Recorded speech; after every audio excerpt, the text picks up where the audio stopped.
Hello বন্ধুরা, তোমরা কেমন আছো? আশা করি সবাই ভালো আছো।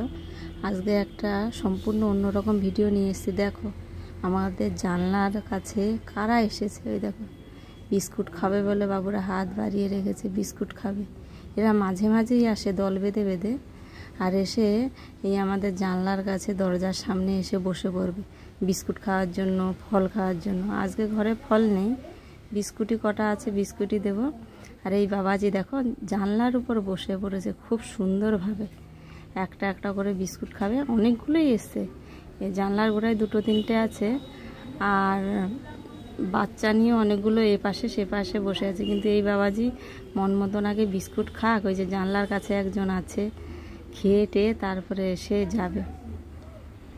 আর এরা মাঝে মাঝেই আসে, আর আমার বর মশাই মাঝে মাঝে এদের বিস্কুট দেয়, তো এর জন্য এদের চিন্না পরিচিতটা খুব ভালো হয়ে গেছে।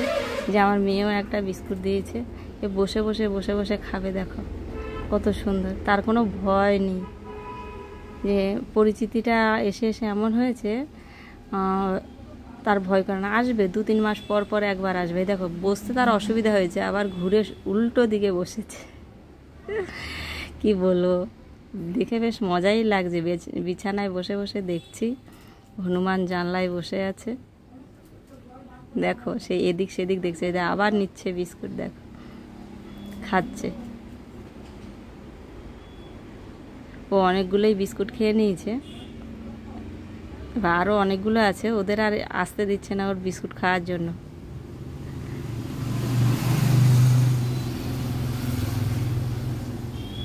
এইদিকে আমার ছেলে ঘুমিয়ে আছে, হনুমান দেখলে খুবই খুশি হবে যে জানলার গোড়ায় বসে বসে হনুমানকে তার বাবা বিস্কুট দিচ্ছে, দিদি বিস্কুট দিচ্ছে। এর জন্য ছেলেকেও ডাকা হচ্ছে। ছেলে তো ঘুম থেকে উঠতে রাজি নেই, যে আর তাকে দেবে না, অনেকগুলো বিস্কুট খেয়ে নিয়েছে, সে তো আর যাচ্ছে না। লাস্ট শেষে বরমশাই লাঠি ধরলো যাতে ও চলে যায়, চলে গেছে। আরও সাঙ্গপাঙ্গ আছে, ওরা একটু ভয় পায় মনে হয়, এ ভয় পায় না। ওরা হচ্ছে উঠে আসবে না, কিন্তু বিস্কুট দিলে জানলা দিয়ে খপ করে নিয়ে চলে যাবে, দেখবে। এই দেখো দেখো দেখো, এসে খপ করে নিয়ে, ওই দেখো দেখো খপ করে নিয়ে চলে গেছে, খপ করে নিয়ে চলে গেছে। এরা এই রকমই দেখতে বেশ মজাই লাগে। হয়তো খাওয়ার জন্য এদিক সেদিক ওরা ছুটে বেড়ায়। আর কিছুদিন আগে বৃষ্টি হওয়ার কারণে চতুর্দিকে তো একটু জল জমে গেছে, হয়তো সবজি টবজি লোকের জমির থেকে খেতে পাচ্ছে না বা কিছু খাবার পাচ্ছে না, এদিক সেদিক ঘুরে বেড়ায়। তবে হ্যাঁ, ওদের গোলাপ গাছ খুবই পছন্দ। কেননা আমার বাড়িতে একটা গোলাপ গাছ ছিল, ওরা খেয়ে খেয়ে পাতা খেয়ে খেয়ে শেষে গোলাপ গাছটা মারাই গেছে। আজকের ব্লগটা এই পর্যন্তই। টাটা বাই বাই, সবাই ভালো থেকো। কেমন লাগছে বলবো।